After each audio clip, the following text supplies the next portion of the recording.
Hey, it's great to see you again. Welcome to another episode of Martin's Monday Pedal Playthrough. If you've not caught any of the 30 or so episodes that have been before this, what we do here is we take a pedal, we play through it with a couple of familiar sounding guitars and just have a listen to what kind of sounds you can get out of it.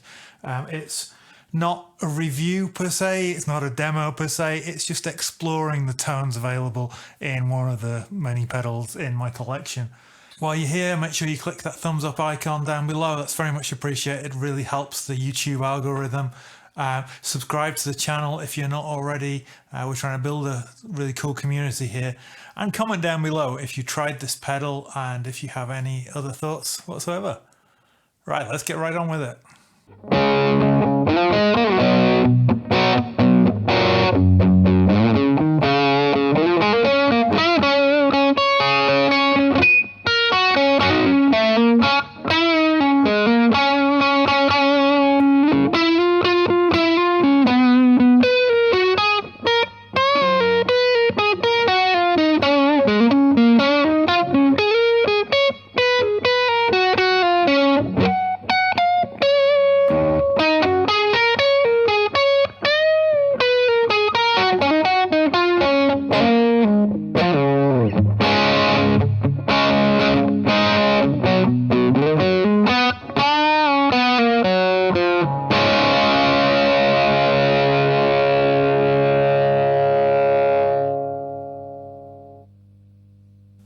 So this week it's the purple one, the Suhr Riot distortion pedal.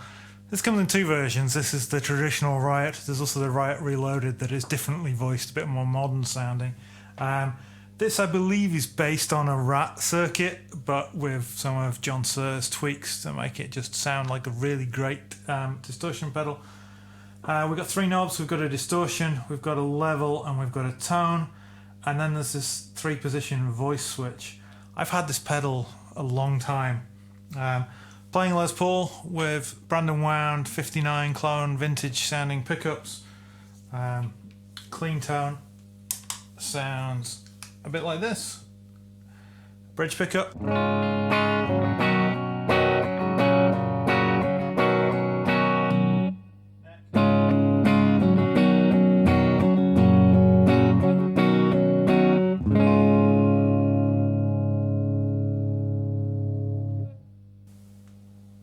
So with the level and the tone at 12 o'clock, let's just explore the distortion range.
So with the distortion all the way up, there is plenty enough gain on tap, even with relatively low output humbucking pickups.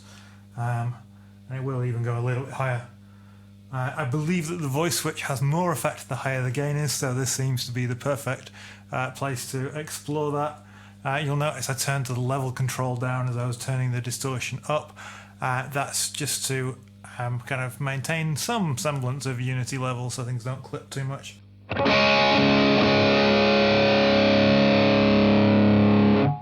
Also, the more distortion, the brighter it seems to get, so you may want to tweak the tone control as well. way down, very mellow.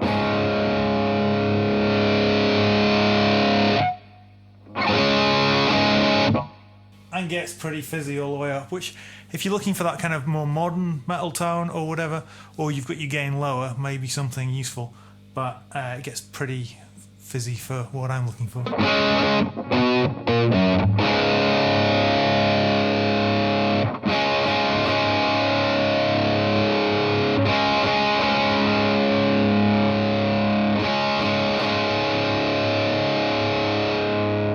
So the voice position switch then, the voice switch then, had a noticeable effect on kind of the mid-range.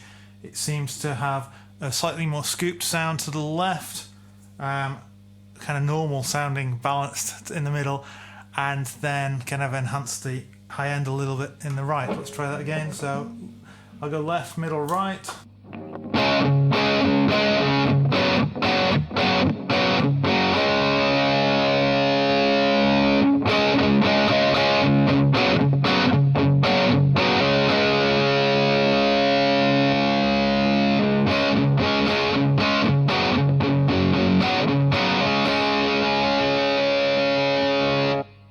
Yeah, so definitely more fizzy in the right pan position, which was, again, maybe useful depending on your application.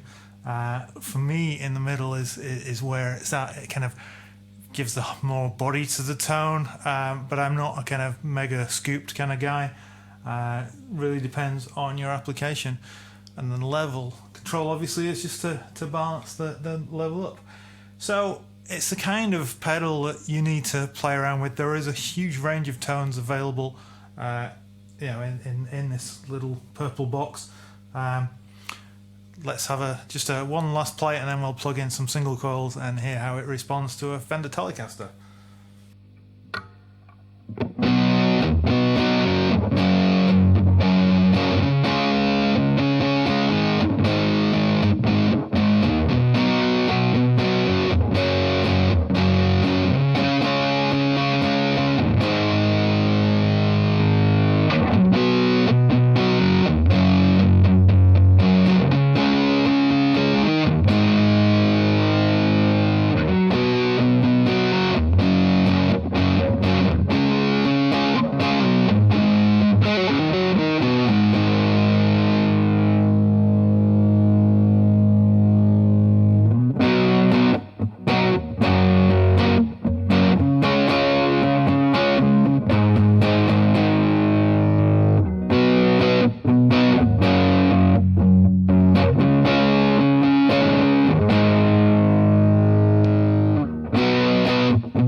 So yeah, to me at least, with a darker sounding guitar, the right position is great for kind of rhythm tones because it takes a little bit of your low end off, helps you to cut through in a band mix, but you're going to need a bit more level as a result. And the mid position is great for leads because it's got a lot more body and kind of singiness, and then the left position, which is a little bit more mid scooped, might be better for your kind of heavier rhythm tones. Be interesting to try it with high output pickups, but I don't have any to hand. So let's go the other way and hear it with a telly.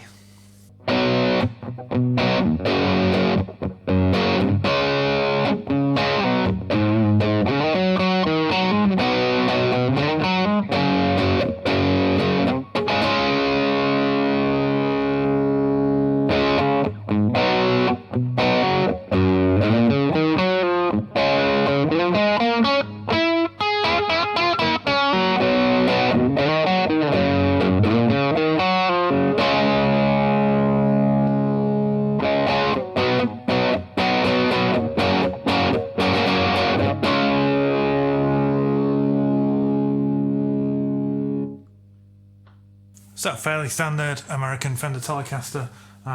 Let's hear it without the pedal on. Bridge. Neck.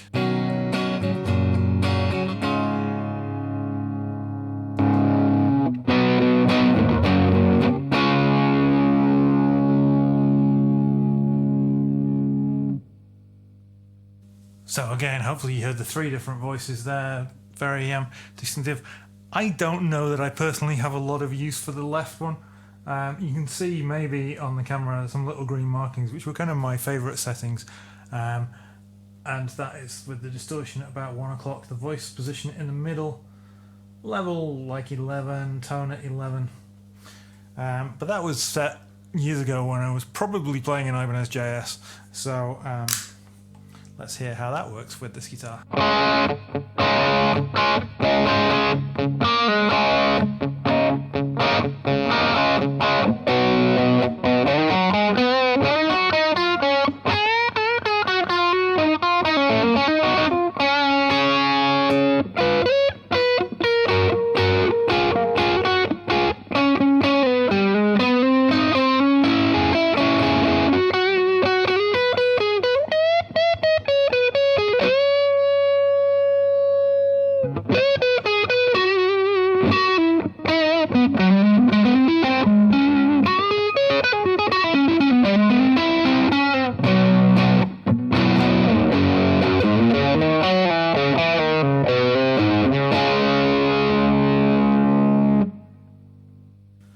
So yeah, I think other than needing to turn the distortion up a little way, that seems to work pretty well for me using this guitar.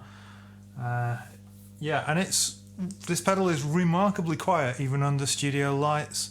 I mean, there's a bit of noise, but you're going to get a bit of noise. But that is remarkable compared with so many other pedals I've tried that the noise with this guitar in particular is particularly noticeable and annoying and offensive. This pedal rather is very, very quiet even with plenty of gain. So I've owned this pedal a long time. It's arguably my second favourite distortion pedal. The Mad Professor Stone Grey would be my first, but yeah, the great sounding pedal. Definitely worth a look. They do a mini version now as well, which will save you a bit of money and a bit of space on your pedal board, so it might be worth a look. I believe it's the same circuit as this.